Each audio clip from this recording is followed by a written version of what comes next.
Good morning, folks, and welcome to the workshop walk around.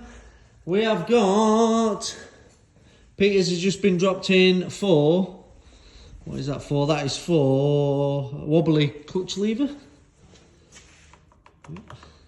some spongy brakes, and a basic service. And his lovely pristine Honda SP2 has all been sorted. New tyres and a whole host of other bits and bobs. Neil's taking care of this Triumph basic service. There's another Triumph there. Fork seals.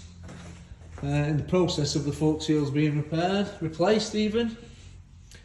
See the forks there, that's half a job before we've had to pull off to get this one done.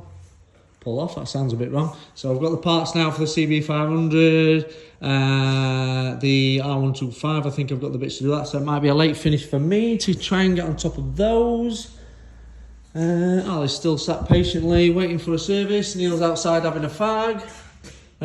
Wave to Neil. There's Wayne still, he's collecting his tomorrow morning. Alex is Ali in for an MOT, I believe. A couple of other few collections. A little Suzuki address there for a puncture repair. As you can see, the back tyre's a bit flat. I do believe that needs a couple of little extras as well. But that's pretty much it for this morning. Well, thanks for watching, and we'll see you next time.